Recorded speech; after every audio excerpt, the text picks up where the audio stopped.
Managing money. Budgeting. Managing your personal finances is a complex task in the modern world. If you are like most Americans, you already have a bank account and at least one credit card. You might also have student loans, a home mortgage, and various investment accounts. Money isn't everything, but it certainly has a great influence on our everyday lives. Most people would like to have more money, and there's no doubt that more money will allow you to do things that simply aren't possible with less. However, when it comes to personal happiness, studies show that the amount of money you have is less important than having your personal finances under control. The key to success in meeting financial challenges is to make sure you always control them rather than letting them control you. Know your bank balance to avoid bouncing checks, overdrafting, or having your debit card declined. Similarly, you should know what you are spending on your credit card and whether or not you are going to be able to pay off the balance at the end of the month, or if spending is going to dig you deeper into debt. You should spend money wisely and at a level you can afford. Make a budget. Budgeting is simply the process of creating a plan to spend your money. Since budgeting allows you to create a spending plan for your money, it ensures that you will always have enough for the essentials and things that are important to you. Take a look at the following example. Calvin loves sitting down every morning for a latte at the college coffee shop. With tax and tip, he usually spends $5 on his large latte.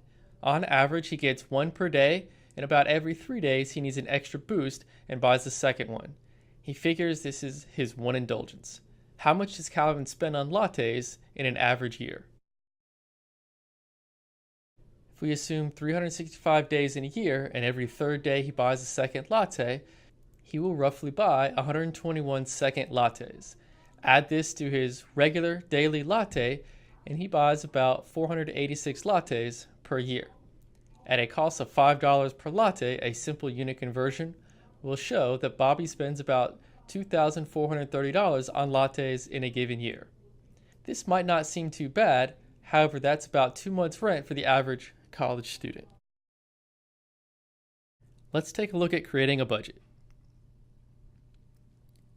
One of the keys to deciding what you can afford is to create a budget. Making a budget means keeping track of how much money you have coming in and going out, and then deciding what adjustments you may need to make. The idea behind creating a budget is not to restrict spending, but rather to think critically about our spending habits and help us prepare for future expenses. First thing we should do is determine your average monthly income. Be sure to include an average monthly amount for any income you do not receive monthly, such as once per year payments. Types of income that we will consider for this class are going to be salary and wages, interest earned from a savings account, dividends from stocks and bonds, Social Security payments, alimony, stipends, or scholarships and grants from school. Once you've determined your average monthly income, the next step is to determine your average monthly expenses. Once again, be sure to include an average amount for expenses that don't reoccur monthly, like tuition, books, vacations, insurance, and holiday expenditures. There are two major types of expenses.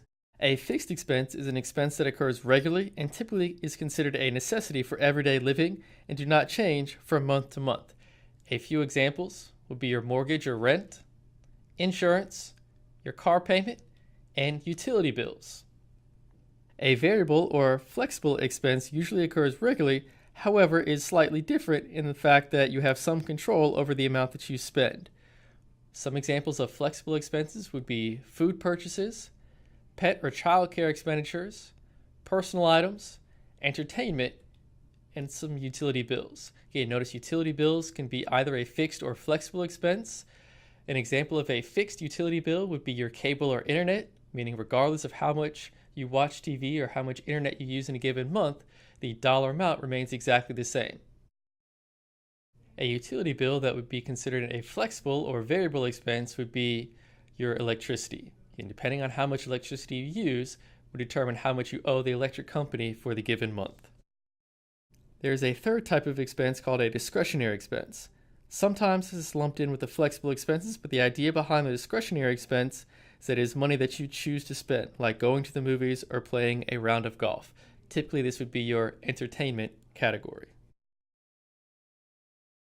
To proportionally distribute expenses or income, this is known as prorating. Take a look at the following example. A retired couple spends $12,000 per year on an insurance policy for their home. Determine the prorated amount that you should use when determining your monthly budget. This is nothing more than a simple unit conversion. $12,000 per year would mean that they spend roughly or approximately $1,000 per month as their prorated expense for home insurance when creating a monthly budget.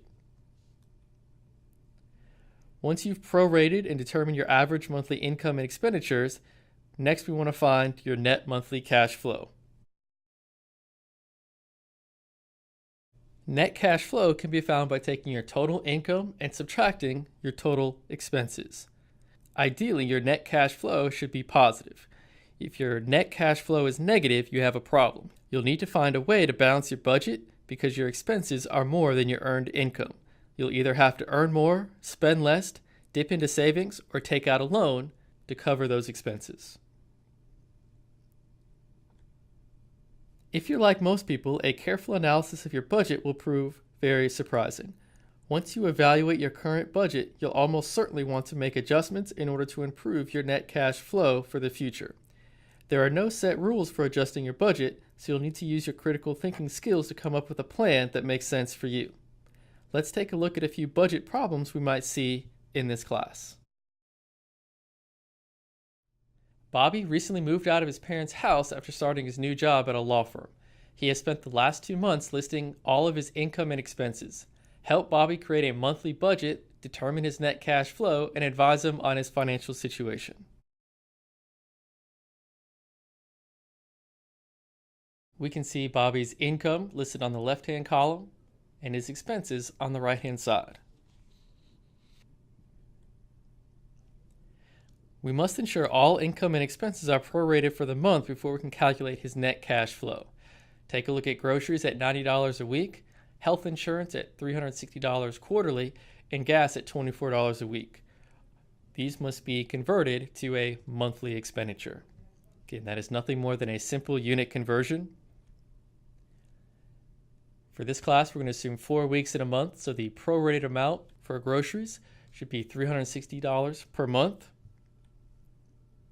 Health insurance, that was $360 quarterly, meaning paid 4 times per year or every 3 months, would be $120 per month. And gas at $24 a week, prorated would be $96 per month.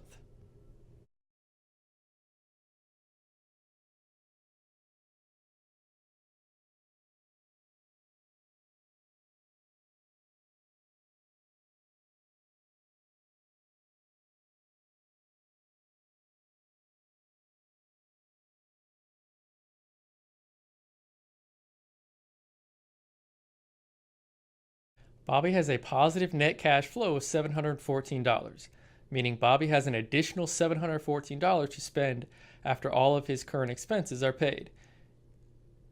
In future weeks, we will take a look at investing that money in different types of savings accounts or looking to use this extra income as a payment for large ticket items such as a car payment or a mortgage if he chooses to purchase a home. Take a look at the next example and try it on your own. Brianna is creating a budget. The expenses she pays monthly are $700 for rent, $120 for gas, $140 for health insurance, $75 for auto insurance, $25 for renter's insurance, $110 for her cell phone, $100 for utilities, about $300 for groceries, and about $250 for entertainment. Her income consists of a monthly after-tax paycheck of $1,400 and a $3,000 scholarship that we received at the beginning of the school year. Find her monthly net cash flow.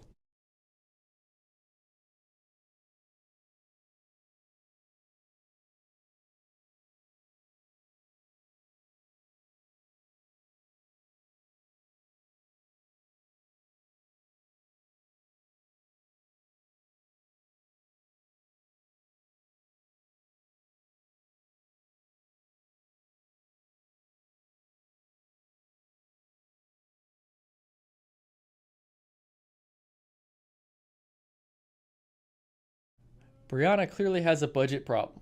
Unless she can find a way to earn more or spend less, she'll have to cover her excess expenditures either by drawing on past savings or by going into debt.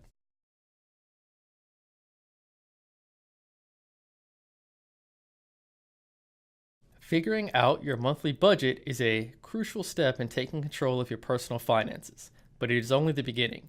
Once you have understood your budget, you need to start looking at your long term financial issues. The general principle is always the same.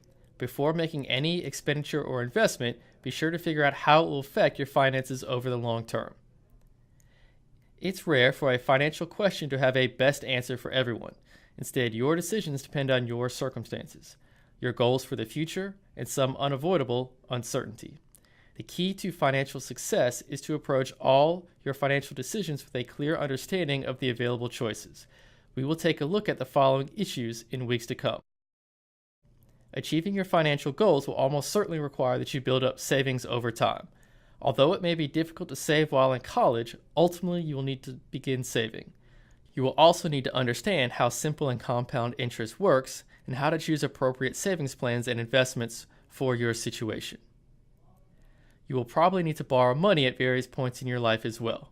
You may already have credit cards, you may be using student loans to help pay for college. In the future, you are likely to need a loan to make a large purchase, such as a car or a home. Because borrowing is very expensive, it's critical that you understand the basic mathematics of loans so you can make wise choices. Many of our financial decisions have consequences for taxes we pay. Sometimes those tax consequences can be large enough to influence our decisions. While no one in this class is expected to understand the tax law fully, it is important to have at least a basic understanding of how taxes are computed and how they can affect your financial decisions.